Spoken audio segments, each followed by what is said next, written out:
Good morning. ഇന്നൊരു holiday ആണ് കേട്ടോ. എന്ത് ചെയ്യണമെന്ന് ദീർഘമായി ആലോചിച്ചപ്പോഴാണ് മനസ്സിലൊരു ബുദ്ധി ഉദിച്ചത്. അല്ല, തലയിലൊരു ബുദ്ധി ഉദിച്ചത്. വെറുതെ ഇരിക്കാം എന്നുള്ളത്. ഇതാണ് കേട്ടോ എൻ്റെ കമ്പാനിയൻ. എന്തിനും ഏതിനും കൂടെ കാണും.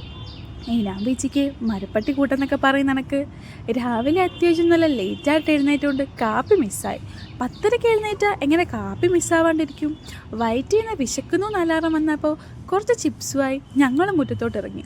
തലയൊക്കെ ഒന്ന് മസാജ് ചെയ്ത് നാട്ടുകാരുടെ കുഞ്ഞു കുഞ്ഞു കുറ്റങ്ങളും കുറവുകളും പറഞ്ഞിരിക്കാൻ. ഇങ്ങനെ ഇരിക്കുമ്പോൾ വീടും അമ്മയെയും ഒക്കെ മിസ് ചെയ്യുന്നുണ്ട്. അത് എനിക്ക് മാത്രമല്ല, വീട് വിട്ട് നിൽക്കുന്ന എല്ലാ മക്കൾക്കും അങ്ങനെയൊക്കെ തന്നെയാണ്. എൻ്റെ തലേന്നൊരു നരച്ച മുടി കിട്ടിയ സന്തോഷം അവളുടെ മുഖത്ത് കാണാനുണ്ട്. ആവശ്യം മുടി ഒഴിച്ചിലുണ്ട് കേട്ടോ. നമുക്കൊന്ന് ഉച്ചയ്ക്കത്ത് ഫുഡ് കഴിച്ചിട്ട് വരാം. രാവിലെ ഫുഡ് കഴിക്കാത്തതുകൊണ്ട് അത്യാവശ്യം നല്ല വിശപ്പുണ്ടായിരുന്നു. ഫുഡ് കണ്ടപ്പോൾ അതങ്ങ് മാറിക്കിട്ടി. നാരങ്ങ വെള്ളം പിഴിയുന്ന പ്രഹസനാട്ടോ.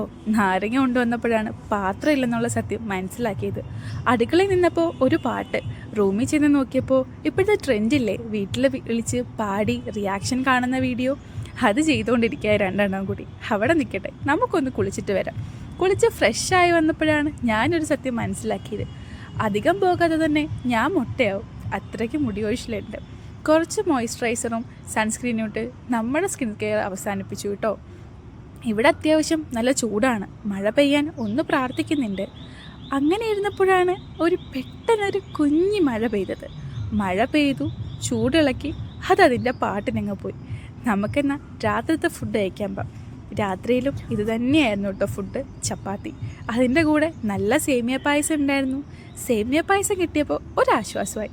ഫുഡും കഴിച്ച് വെള്ളമൊക്കെ പിടിച്ച് നമ്മൾ റൂമിലോട്ട് വന്നു. അപ്പോൾ വീണ്ടും കാണാം. Tata, bye bye.